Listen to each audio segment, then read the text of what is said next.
na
Magsitayo po ang lahat.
Halina tayo magdiwang sa ngalan ng Ama at ng Anak at ng Espiritu Santo. Amen. Ang pagpapala ng ating Panginoong Hesukristo, ang pag-ibig ng Diyos Ama, at ang pakikipagkaisa ng Espiritu Santo, naway sumainyong lahat. At sumaiyo rin. Mga kapatid, aminin natin ang ating mga kasalanan upang tayo maging marapat na gumanap sa banal na pagdiriwang. Tayo pong lahat, inaamin ko sa makapangyarihang Diyos at sa inyong mga kapatid, na lubha ko nagkasala sa isip, sa salita at sa gawa, at sa aking pagkukulang. Kaya isinasamo ko sa mahal na Birheng Maria, sa lahat ng mga anghel at mga banal, at sa inyong mga kapatid na ako'y panalangin sa Panginoong ating Diyos. Kaawaan nawa tayo ng makapangyarihang Diyos, patawarin tayo sa ating mga nagawang kasalanan, at patnubayan tayo tungo sa buhay na walang hanggan. Amen. Panginoon, kaawaan mo kami. Panginoon, kaawaan mo kami. Kristo, kaawaan mo kami. Kristo, kaawaan mo kami. Panginoon, kaawaan mo kami. Panginoon, kaawaan mo kami. Gloria in excelsis Deo.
Manalangin tayo.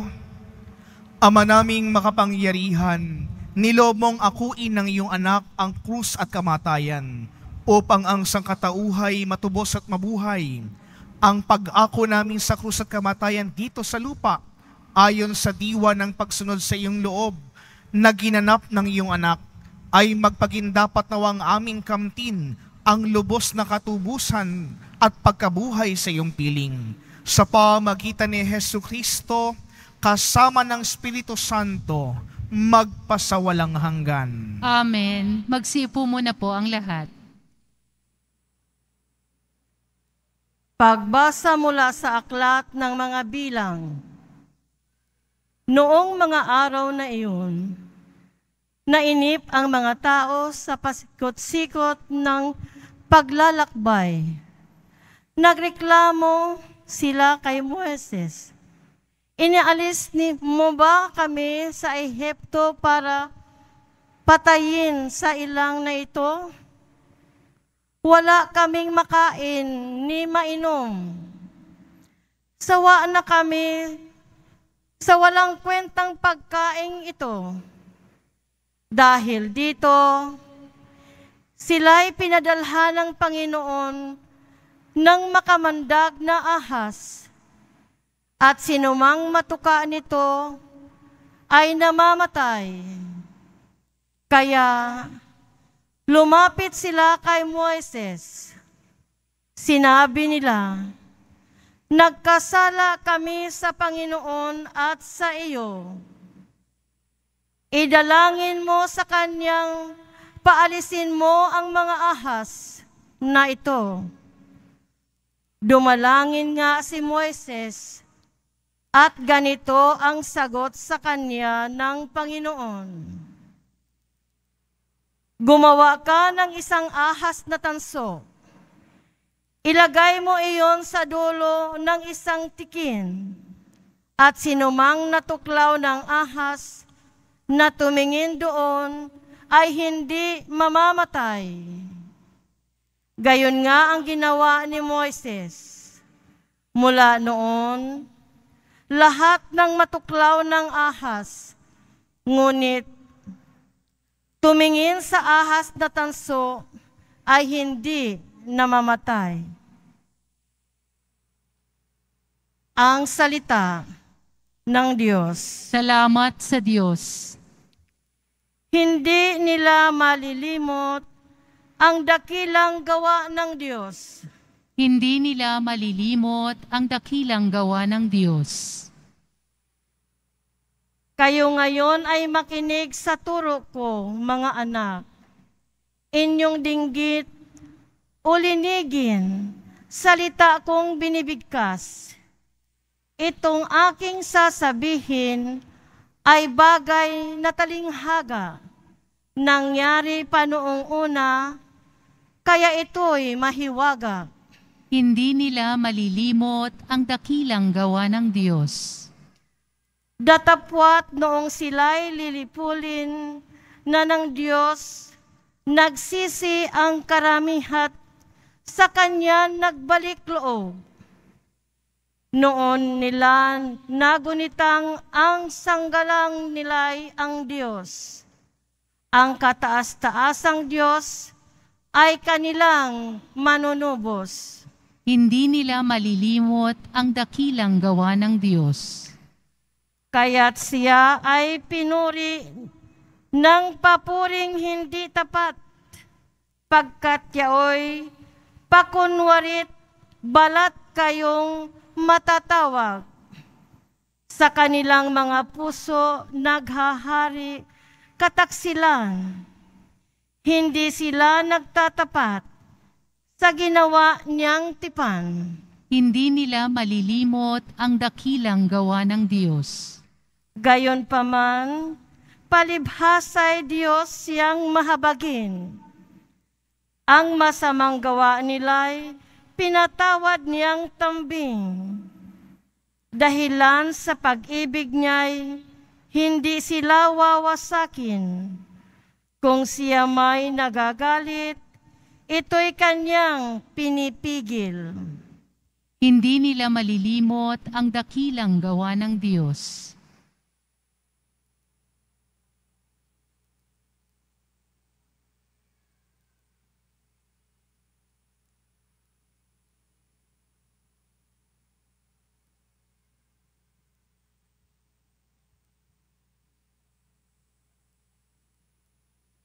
Pagbasa mula sa sulat ni Apostol San Pablo sa mga taga-Filipos. Si Kristo Jesus, bagamat siya'y Diyos, ay hindi nagpilit na manatiling kapantay ng Diyos. Bagkus, hinubad niya ang lahat ng katangian ng pagka-Diyos, nagkatawang tao, at namuhay na isang alipin. Nang maging tao, siya'y nagpakababa at naging masunurin hanggang kamatayan. Oo, hanggang kamatayan sa krus. Kaya naman, siya'y itinampok ng Diyos at binigyan ng pangalang higit sa lahat ng pangalan. Ano pat ang lahat ng nilalang na nasa langit, nasa lupa, nasa ilalim ng lupa, ay maninikluhod at sasamba sa Kanya. At ipahahayag ng lahat na si Jesucristo ang Panginoon sa ikararangal ng Diyos Ama. Ang salita ng Diyos. Salamat sa Diyos. Magsitayo po ang lahat.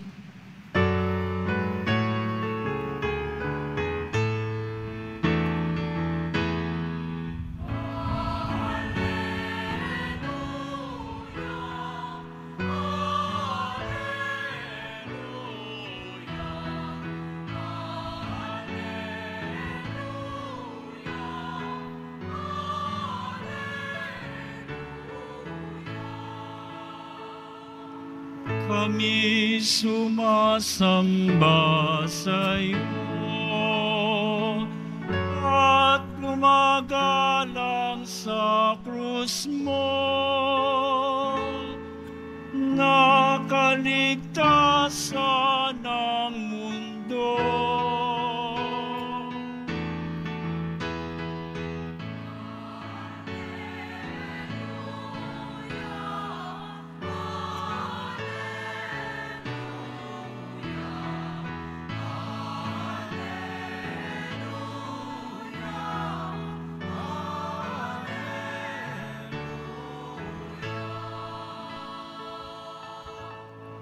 Sumainyo ang Panginoon.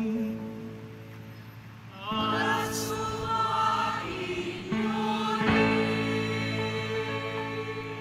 Ang mabuting balita ng Panginoon ayon kay San Juan.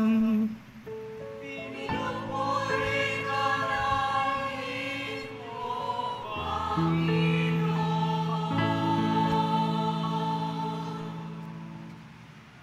Noong panahong iyon, sinabi ni Jesus kay Nicodemo, walang umakyat sa langit, kundi ang bumaba mula sa langit, ang anak ng tao. At kung paanong itinaas ni Moises ang ahas doon sa ilang, gayon din naman kailangang itaas ang anak ng tao, upang ang sinumang sumampalataya sa Kanya ay magkaroon ng buhay na walang hanggan.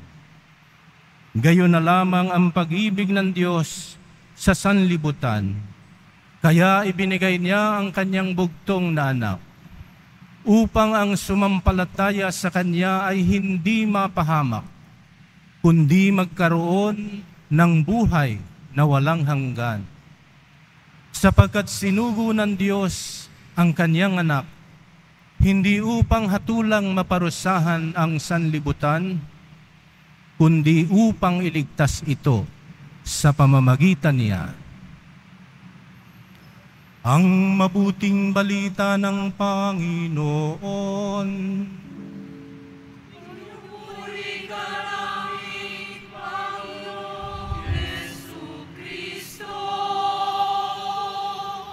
Magsiupo po ang lahat.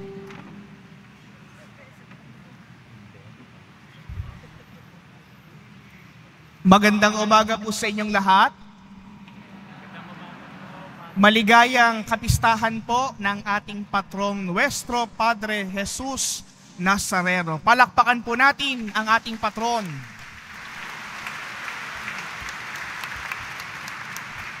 Alam niyo po mga kapatid, bago po kami makapunta dito sa simbahan ng Quiapo, kami po'y hinarang. At akala po namin nila, Father, hindi po kami makapupunta sa simbahang ito. Dahil nais naming makita si Jesus. Ibig naming makita si Jesus. At kailanman kapag ibig nating makita si Jesus, walang makahahadlang sa atin upang makita ang Diyos sa totoo na sinasamba natin. Kaya po tayo nga pong lahat, Viva Poong Jesus Nazareno! Viva Poong Jesus Nazareno! Palakpakan po natin ang Panginoon. Ibig po naming makita si Jesus, ito po ang tema po natin ngayong atin pong kapistahan na ito. Mga kapatid, kung ibig nating makita si Jesus, ano ang dapat nating gawin? Hindi lang paglapit sa Kanya, hindi lang pagdalo ng misang ito, bagkus mga kapatid, meron pong talatakdaan ng gawain upang tunay nating ibigin na si Jesus ay ating makita. Mga kapatid, ang tanong ko po sa inyo ito, ibig ba nating magbago para kay Jesus?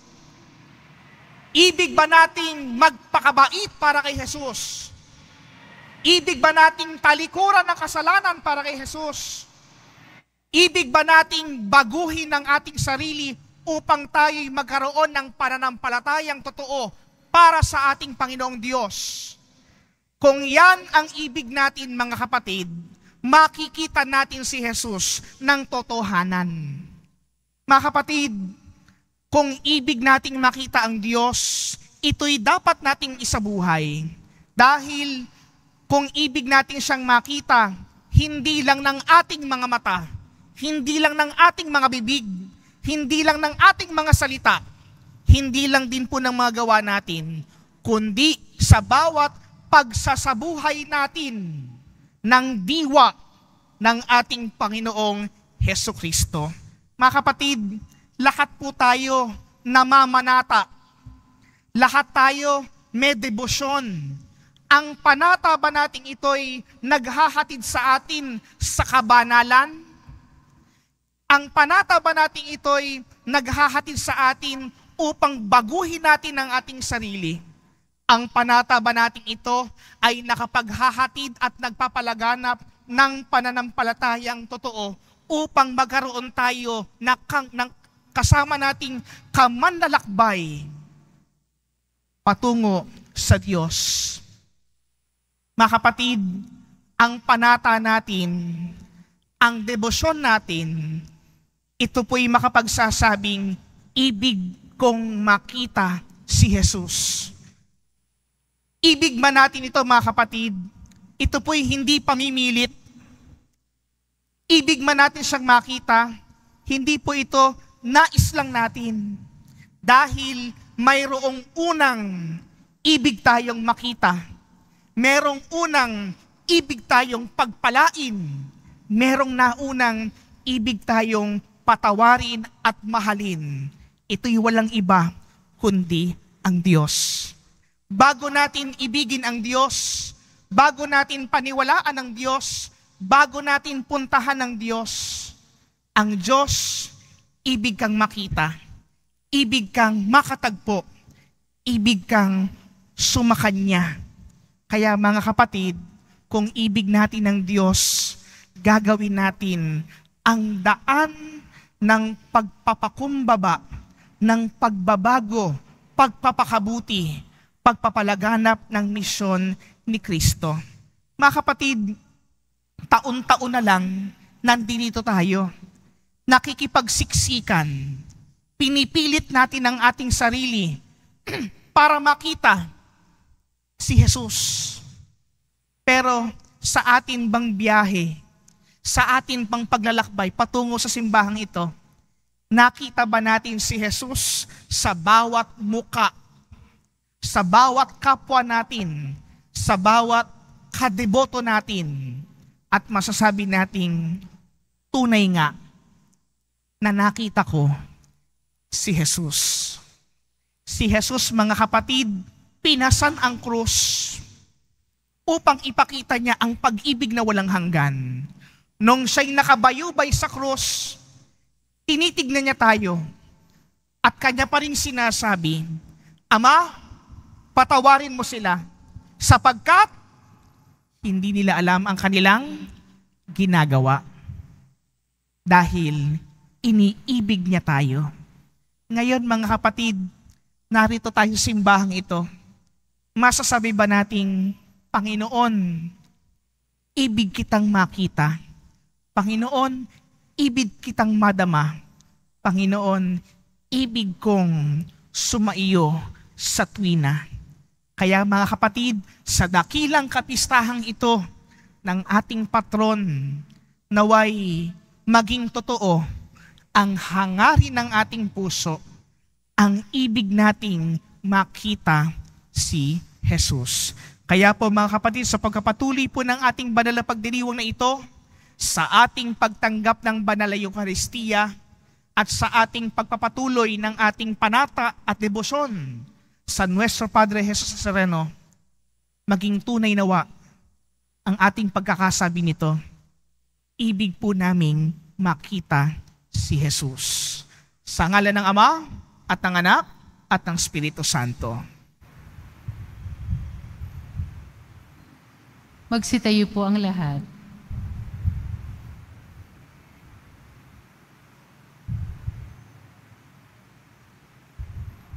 Ipahayag natin ang ating pananampalataya. Sumasampalataya ako Sa Diyos amang makapangyarihan sa lahat, na may gawa ng langit at lupa. Sumasampalataya ako kay Hesukristo, iisang anak ng Diyos, Panginoon nating lahat. Nagkatawang tao siya, lalang ng Espiritu Santo, ipinanganak ni Santa Mariang Birhen, pinagpakasakit ni Poncio Pilato, ipinako sa krus, namatay, inilibing, nanaog sa kinaroroonan ng mga yumao, nang may ikatlong araw na buhay na maguli, umakyat sa langit, naluluklok sa kanan ng Diyos amang makapangyarihan sa lahat.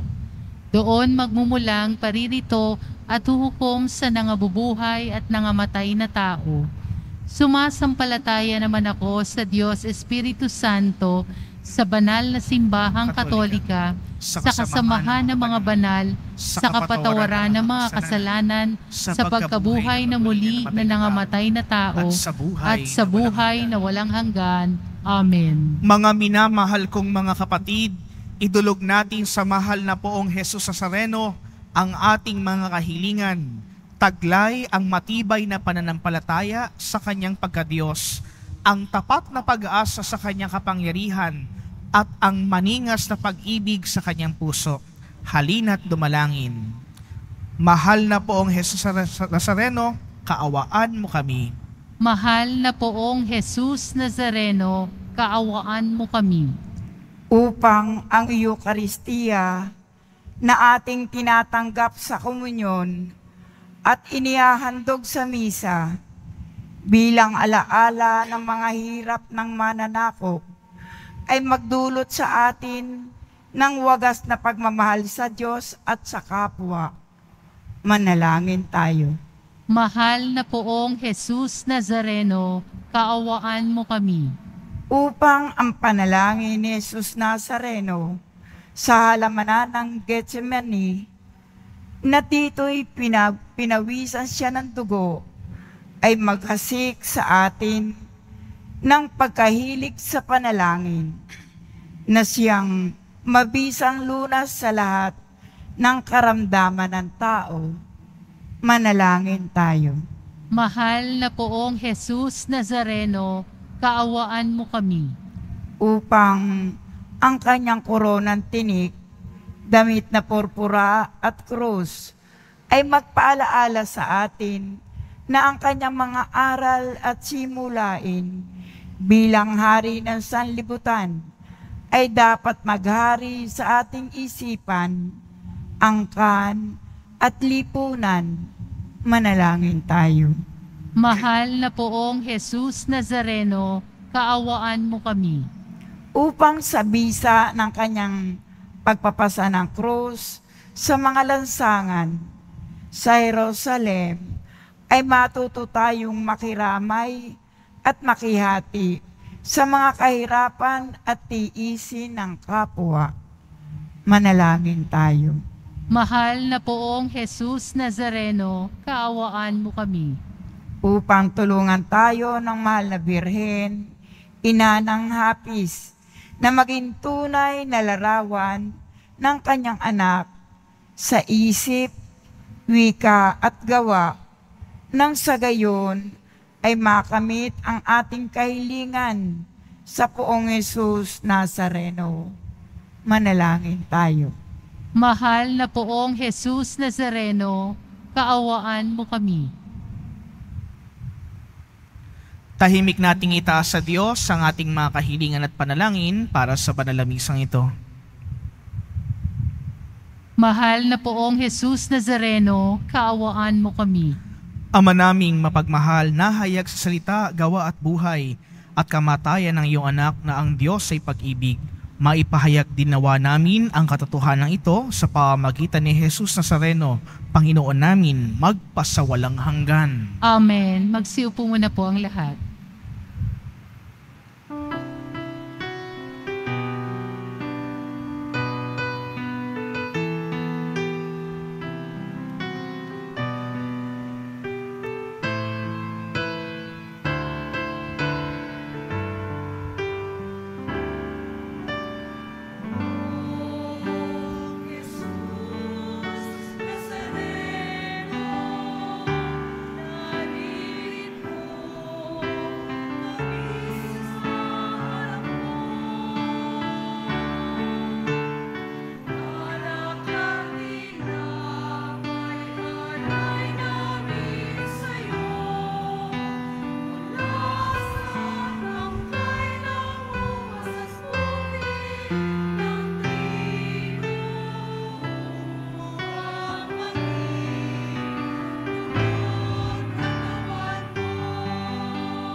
Magsitayo po ang lahat.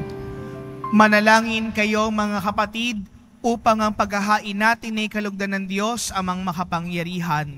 Tanggapin nawa ng Panginoon itong paghahain sa iyong mga kamay, sa kapurihan niya at karangalan, sa ating kapakinabangan at sa buong sambayanan niyang banal.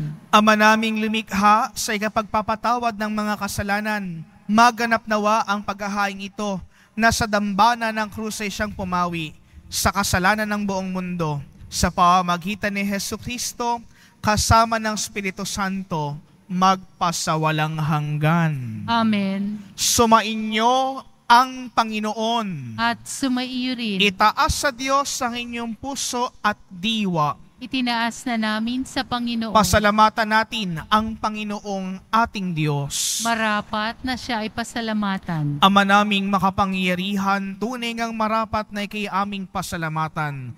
Iyong ipinasyang sa kahoy na krus, ang sangkatauhay tubusin ni Jesus. Sa punong kahoy nagkapuwang ang kamatayan. Sa kahoy na krus itinanghal ang pagkabuhay. Sa punong kahoy na naig ang sumuway sa iyo. Sa kahoy na krus, siya'y nadaig ng masunuring anak mo. Kaya kaisa ng mga anghel na nagsisiawit ng papuri sa iyo nang walang humpay sa kalangitan, kami nagbubunyi sa iyong kadakilaan.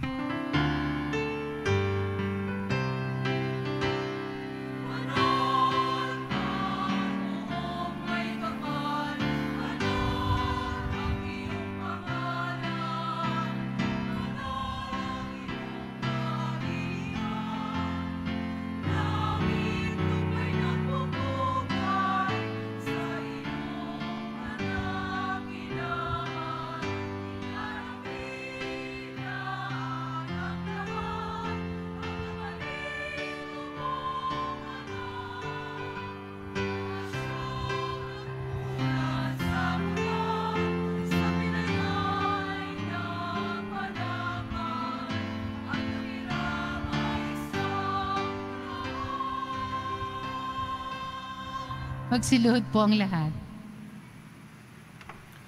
Ama naming banal, ikaw ang bukal ng tanang kabanalan. Kaya sa pamagitan ng iyong Espiritu, gawin mong banal ang mga kaloob na ito upang para sa amin maging katawan at dugo ng aming Panginoong Hesukristo. Bago niya pinagtiis ang kusang loob na maging handog, hinawakan niya ang tinapay. Pinasalamatan kaniya. Pinaghati-hati niya iyon. Iniabot sa kanyang mga alagad at sinabi, "Tanggapin ninyong lahat ito at kanin. Ito ang aking katawan na ihahandog para sa inyo."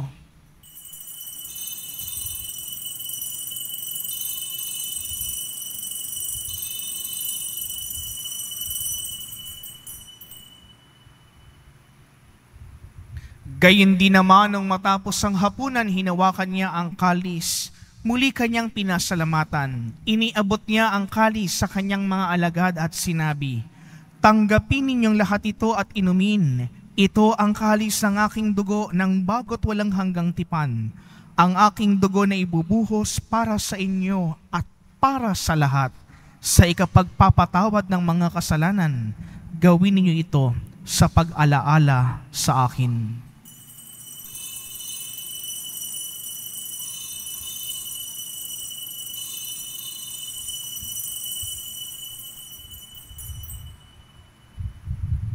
Magsitayo po ang lahat.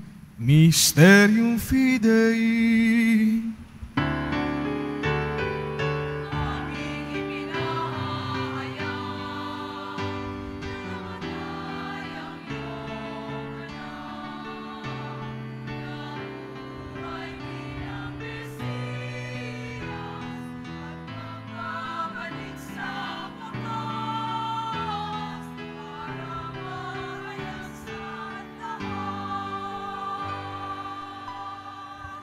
Ama, ginagawa namin ngayon ang pag-alaala sa pagkamatay at muling pagkabuhay ng iyong anak. Kaya't iniaalay namin sa iyo ang tinapay na nagbibigay buhay at ang kalis na nagkakaloob ng kaligtasan. Kami nagpapasalamat dahil kami iyong minarapat na tumayo sa harap mo para maglingkod sa iyo.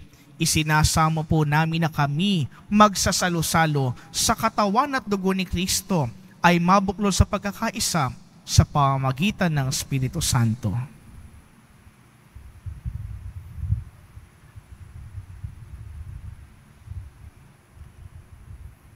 Ama, lingapin mo ang iyong simbahan, laganap sa buong daigdig. Puspusin mo kami sa pag-ibig, kaysa ni Francisco na aming Papa, at ni Jose na aming Obispo, at ng Tanang Kaparian. Alalahanin muli ng mga kapatid naming nahimlay na may pag-asang sila'y muling mabubuhay, gayon din ang lahat ng mga pumanaw. Kawan mo sila at patuloyin sa iyong kaliwanagan. Kawan pagkandapat ng kaming lahat na makasalo sa iyong buhay na walang wakas. Kaysa na mahal na Birheng Maria na ina ng Diyos, nakabiyak ng puso ni San Jose, kaysa ng mga apostol, si San Juan Bautista, at ng lahat ng mga banal na nabuhay dito sa daigdig ng kalugod-lugod sa iyo, may pagdiwang dawa namin ang pagpupuri sa kararangal mo sa mamagitan ng anak na aming Panginoong Jesucristo.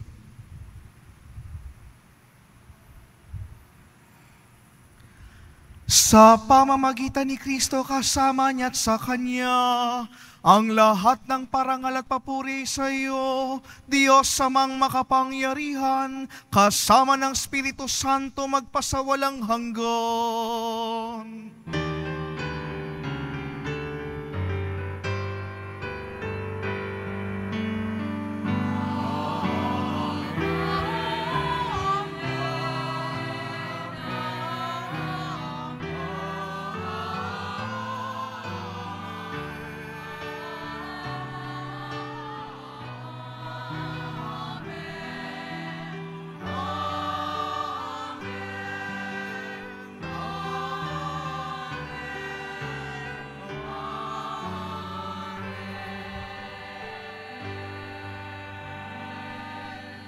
Sa tagubili ng mga nakakagaling na utos at turo ni Jesus, Panginoon natin at Diyos, ipahayag po natin ng lakas loob.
Araw iligtas sa kasalanan at ilayo sa lahat ng kapahamakan, samantalang aming pinananabikan ang dakilang araw ng pagpapahayag ng tagapagligtas naming si Jesucristo. Sapagkat iyo ang kaharian at ang kapangyarihan at ang kapurihan magpakailanman. Amen. Panginoong Jesucristo, sinabi mo sa iyong mga apostol, kapayapaan ang iniiwan ko sa inyo, ang aking kapayapaan ang binibigay ko sa inyo.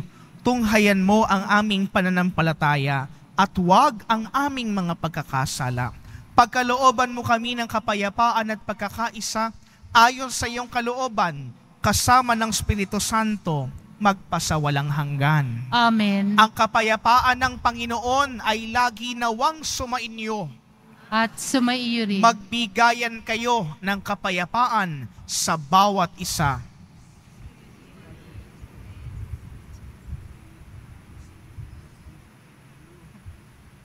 Kordero ng Diyos na nag-aalis ng mga kasalanan ng sanlibutan, maawa ka sa amin. Kordero ng Diyos na nag-aalis ng mga kasalanan ng sanlibutan, maawa ka sa amin. Kordero ng Diyos na nag-aalis ng mga kasalanan ng sanlibutan, Ipagkaloob mo sa amin ang kapayapaan. Magsiluhod po ang lahat.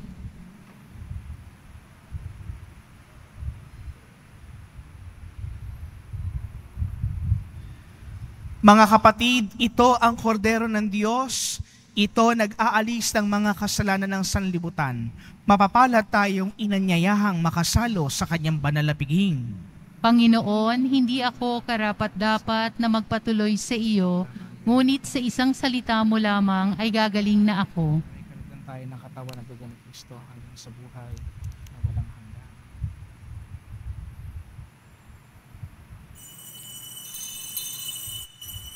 Para sa lahat ng tatanggap ng banal na komunyon, sasagot po tayo ng Amen. Pagkasabi ng pari o ng lay minister ng katawan ni Kristo at isubo agad sa bibig bago umalis sa harapan ng pari o lay minister. Sumunod po tayo. Maraming salamat po.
Pagkatapos ng misa, ang pagwiwisik ng banal na tubig ay gagawin sa labas ng ating simbahan.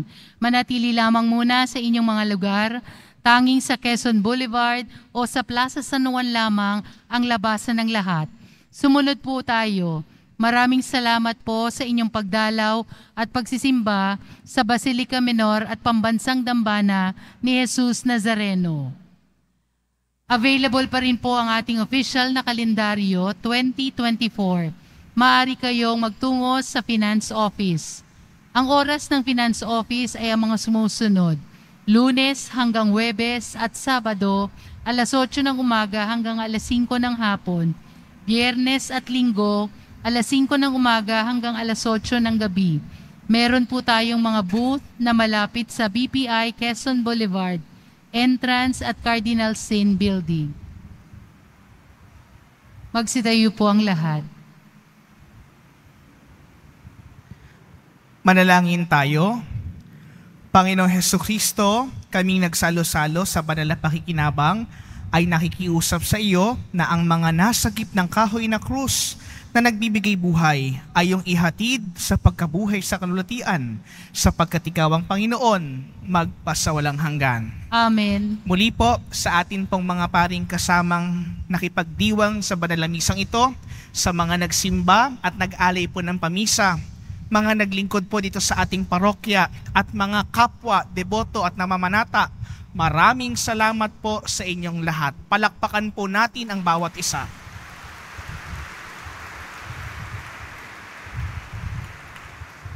Sumainyo ang Panginoon. At sumaiyo rin. Mahal na poong Jesus Nazareno, inihayag mo sa pamamagitan ng krus ang walang maliw na pag-ibig ng Diyos sa sangkatauhan. Pakinggan mo ang kahilingan ng iyong angkan na nagsusumamo sa iyo. Makamtanawa nila ang iyong katugunan at tanggapin ang kasagutan ng may utang na loob na tinatanaw. Basbasan din po ninyo ang daladala nilang mga imahen at dasalan. Sa pamamagitan ng bendisyon na ito, naway maalala nila ang mga pangako nila noon sa binyag na ikay kanilang ibigin at paglilingkuran bilang Panginoon, magpasawalang hanggan. Amen. At pagpalain kayo ng makapangyarihang Diyos ng Ama at ng Anak at ng Espiritu Santo. Amen. Humayo kayong taglayang kapayapaan ng poong Jesus Nazareno. Salamat sa Diyos. Viva poong Jesus Nazareno! Viva poong Jesus Nazareno! Viva poong Jesus Nazareno! Palakpakan natin ang Panginoon!